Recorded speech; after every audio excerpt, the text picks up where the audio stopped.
Jesus, o Cristo. Episódio 6. Jesus, o Mestre. Versão brasileira, Estúdio de Cinema, São Paulo.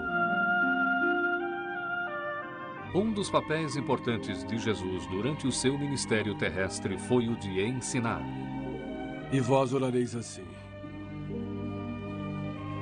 Pai nosso, que estais no céu, santificado seja o teu nome. Venha o teu reino a nós. Seja feita a tua vontade, assim na terra como no céu. O pão nosso de cada dia nos dai hoje. Perdoa-nos nossas dívidas, como nós perdoamos nossos devedores. O perdão era um dos assuntos preferidos de Jesus. Receber o perdão de Deus e perdoar um ao outro. As pessoas ficavam maravilhadas com os ensinamentos de Jesus. Quando Jesus lhes falava sobre Deus e seu amor, elas ouviam avidamente cada palavra.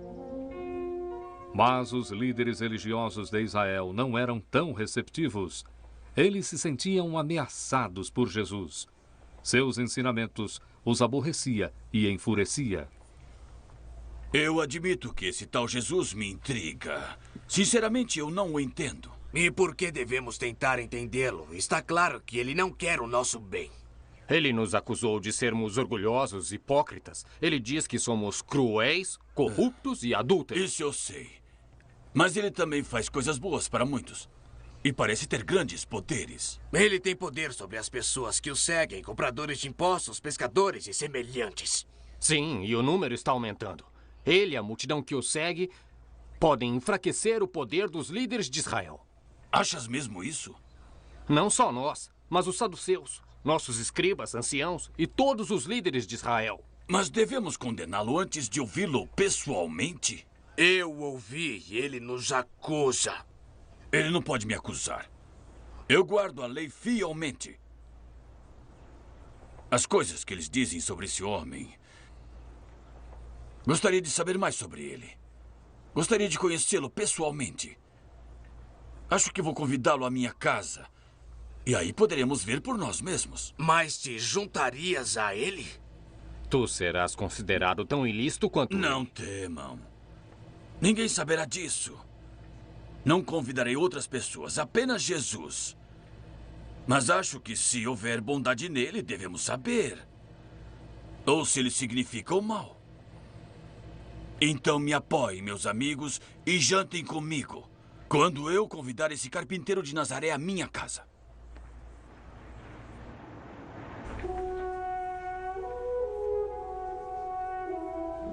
E assim Simão, o fariseu, convidou Jesus para jantar com ele e alguns dos seus amigos. Eles conversaram sobre muitas coisas e se espantaram com a perspicácia e compreensão de Jesus nas questões espirituais.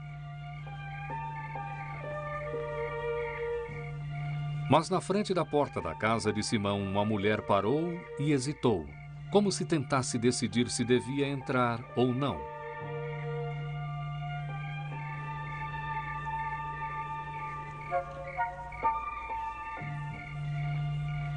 A mulher era considerada pelos habitantes da cidade como indecente e pecadora.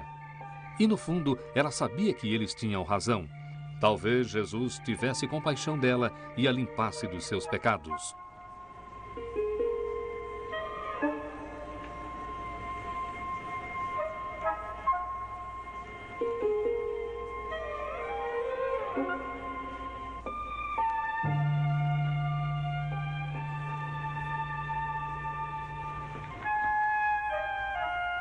Simão e os outros fariseus observavam o que estava acontecendo com reprovação. Como podia Jesus permitir que essa mulher pecadora o servisse? Simão falava consigo mesmo. Se este fora profeta, bem saberia quem e qual é a mulher que lhe tocou, pois é uma pecadora. Simão, tenho uma coisa a dizer-te. Dize-a, mestre. Certo credor tinha 2 devedores. Um devia-lhe 500 dinheiros e outro 50. Não tendo eles como pagar, perdoou a ambos. qual deles o amará mais? Tenho para mim que é aquele que mais devia. Julgaste bem. Vês tu esta mulher? Entrei em tua casa e não me deste água para os pés. Mas esta regou-me os pés com lágrimas e enxugou com seus cabelos. Não me deste ósculo, mas esta não tem cessado de me beijar os pés. Não me ungiste a cabeça com óleo, mas esta ungiu-me os pés com unguento. Por isso te digo que seus muitos pecados lhe são perdoados, porque muito amou. Mas aquele a quem pouco é perdoado, pouco ama.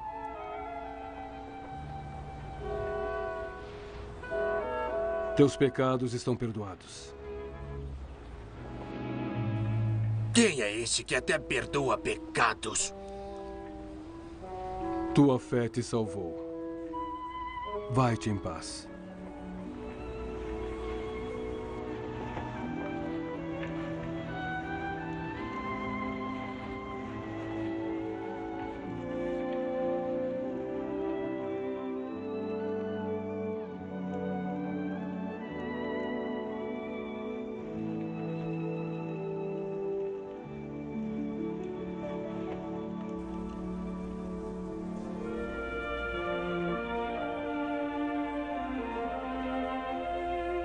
Algum tempo depois, Jesus estava falando com seus 12 discípulos em Capernaum, e de novo o assunto era o perdão.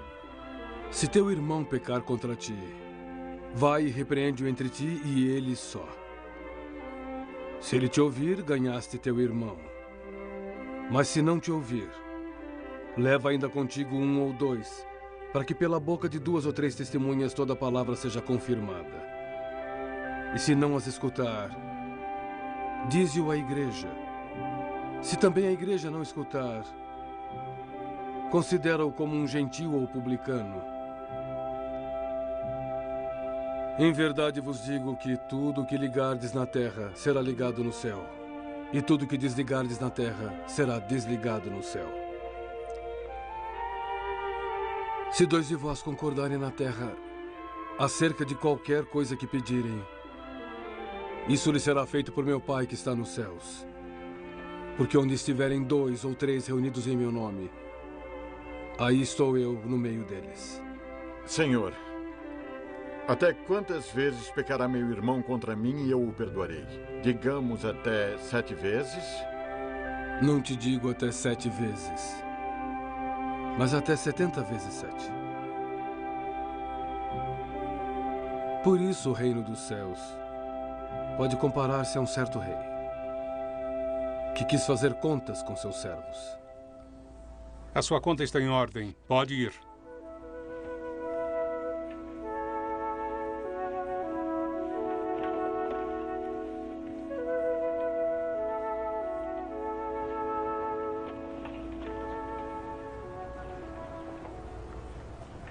A sua dívida conosco é grande demais.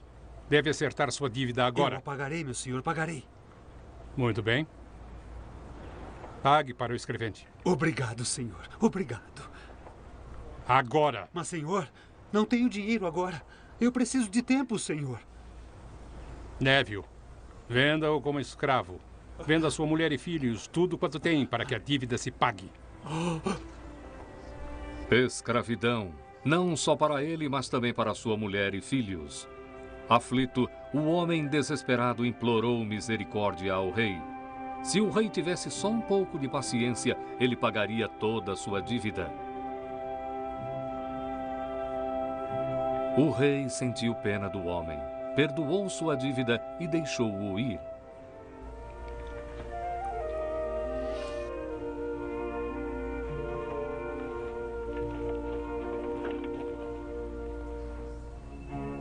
Saindo, porém, aquele servo encontrou um de seus conservos que lhe devia 100 dinheiros.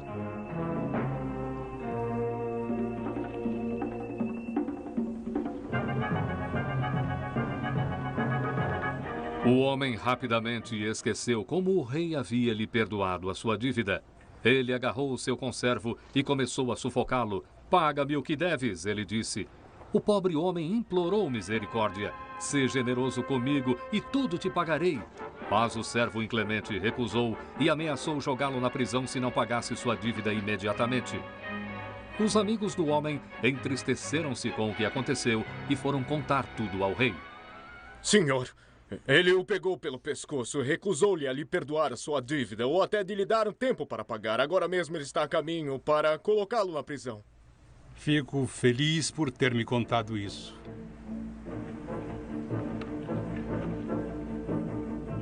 Tragam-me esse homem inclemente imediatamente.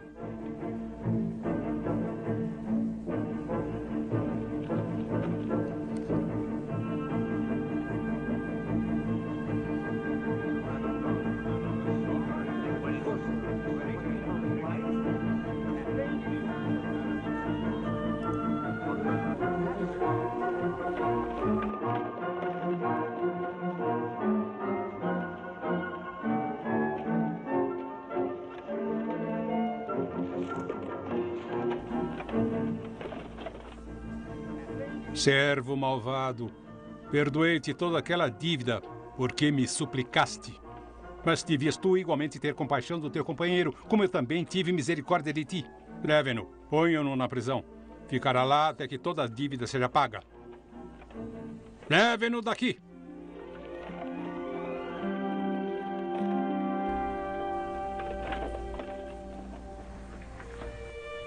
Assim vos fará também meu Pai Celestial, se de coração não perdoardes cada um a seu irmão. Jesus queria ter certeza de que seus discípulos entendessem o que era perdoar. Quando nós perdoamos os outros, o nosso espírito generoso abre a porta para o perdão de Deus. Perdoa-nos as nossas dívidas, assim como nós perdoamos aos nossos devedores.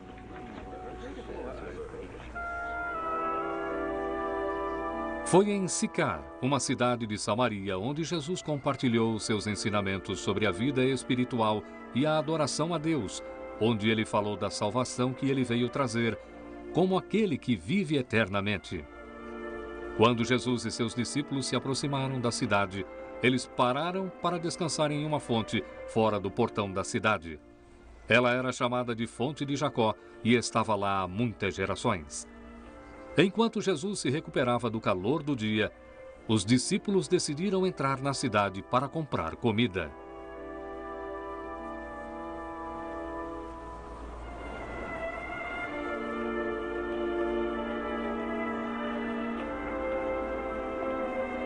Quando eles partiram, uma mulher samaritana veio tirar água da fonte.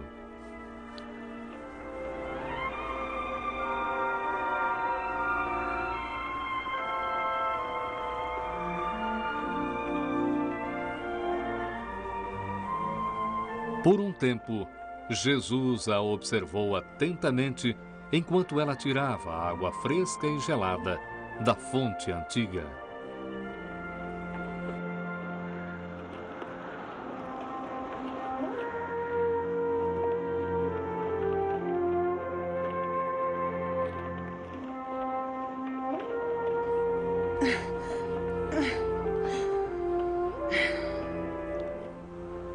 Mulher, dá-me de beber.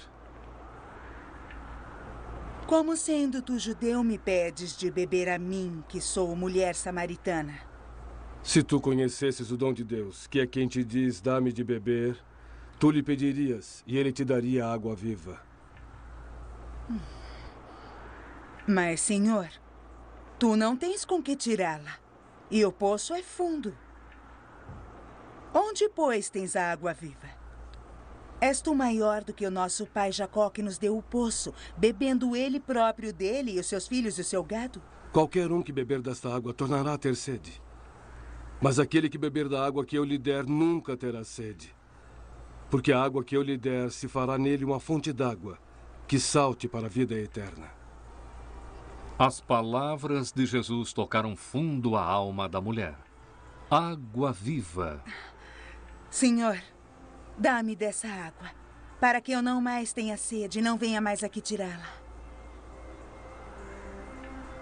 Mas Jesus sabia que antes de a mulher poder beber a água viva da salvação de Deus, ele teria que fazê-la ver os seus pecados que ele sentia na sua vida e teria que se arrepender. Vai, chama teu marido e volte aqui. Eu não tenho marido. Disseste bem, não tens marido. Porque tiveste 5 maridos. E o que tens agora não é teu marido. Isto disseste com verdade. Senhor, vejo que és profeta. Nossos pais adoraram neste monte, e vós dizeis que é em Jerusalém o lugar onde se deve adorar. Mulher, creia que a hora virá em que nem neste monte nem em Jerusalém adorareis o Pai. Vós adorais o que não sabeis. Nós adoramos o que sabemos, porque a salvação vem dos judeus. Mas a hora vem, e agora é, em que os verdadeiros adoradores adorarão o Pai, em espírito e em verdade. Porque o Pai procura os que assim o adorem. Deus é espírito. E importa que os que o adorem em espírito e em verdade. Eu sei que o Messias virá. Ele que se chama o Cristo. Quando ele vier, nos anunciará tudo. Eu que falo contigo, eu sou. A mulher estremeceu. Esse tinha que ser o Cristo, o Messias prometido há muito tempo. Por um momento, ela ficou parada, perplexa. Uma onda de arrependimento passou por ela quando ela se abriu para o perdão divino.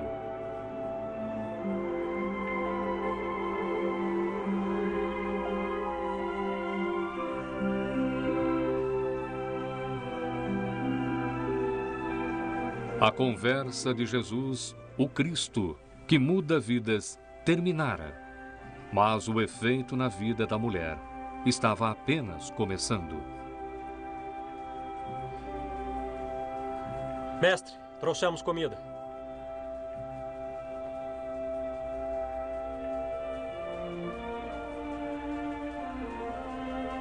A mulher samaritana correu para a cidade para compartilhar as boas novas com seu povo.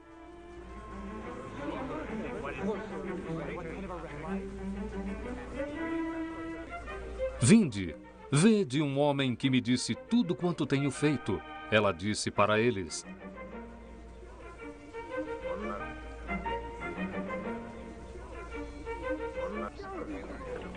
Porventura não é este o Cristo? As pessoas foram com a mulher para a fonte de Jacó. Elas mesmas queriam ver e ouvir Jesus.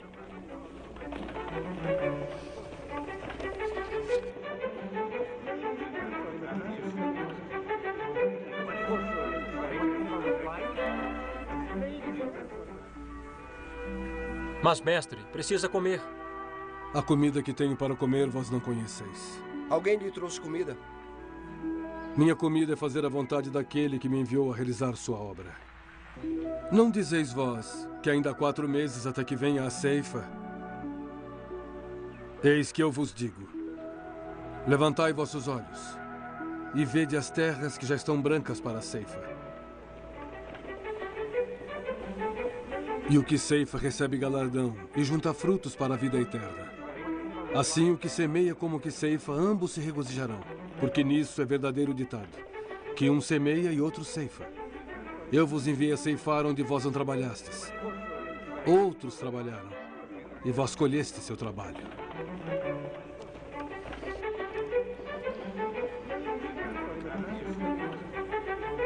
Este é aquele que me disse tudo quanto tenho feito.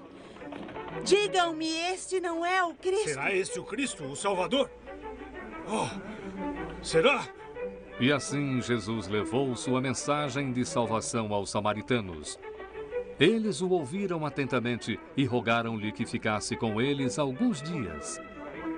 Jesus concordou e ficou 2 dias em Sicar, enchendo os corações e mentes dos samaritanos com seus ensinamentos. E muitos mais acreditaram por causa das suas palavras. Eles disseram: nós mesmos o temos ouvido e sabemos que este é verdadeiramente o Salvador do mundo.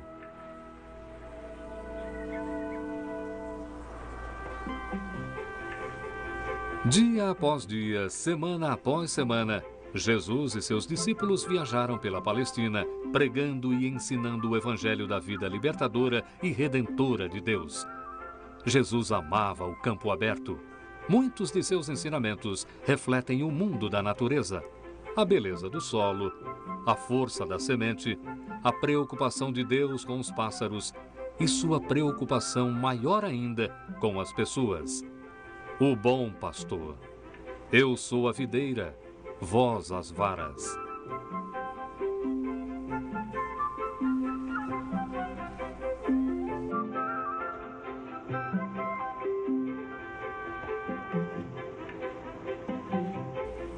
E Jesus parecia encontrar um tipo especial de paz e ganhar força interior no mar da Galileia, que teve um papel tão importante no seu ministério. Foi em um monte, provavelmente perto de Capernaum, onde Jesus pregou o seu sermão da montanha, no qual ele descreveu a vida espiritual ideal dos seus seguidores, inclusive como se deve orar.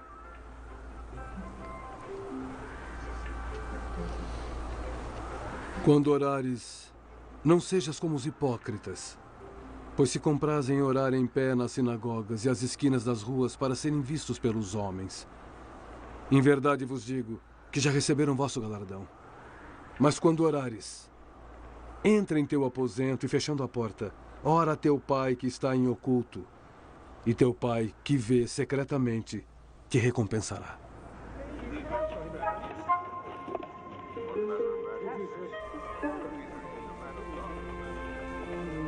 Jesus aproveitava cada oportunidade para ensinar os seus seguidores.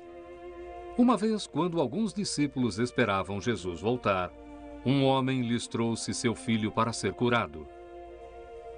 O pai ficou decepcionado quando não conseguiram curar o seu filho como Jesus teria feito.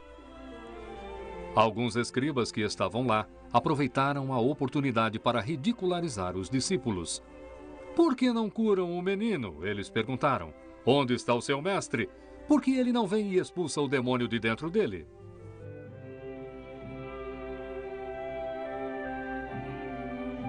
Ele está vindo! O mestre está vindo!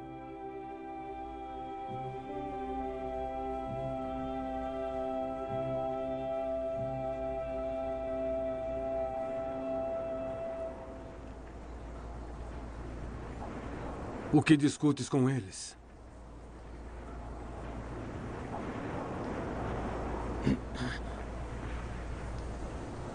Senhor, tende misericórdia de meu filho, que é epilético e sofre muito.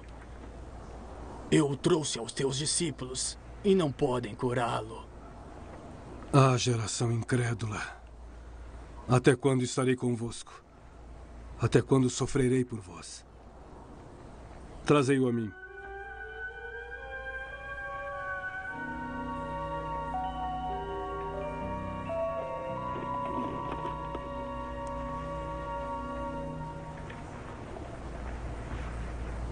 Há quanto tempo isso lhe sucede? Desde a infância.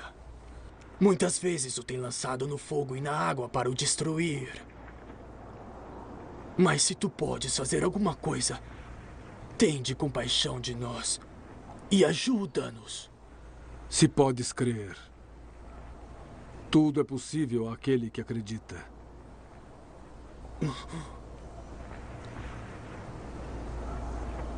Senhor, pois eu creio. Ajuda a minha incredulidade.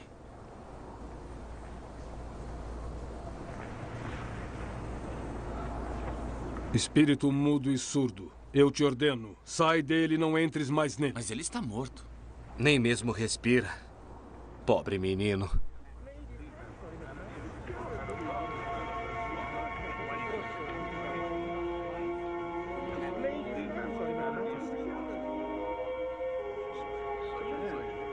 Ele está curado. Obrigado, mestre. Obrigado.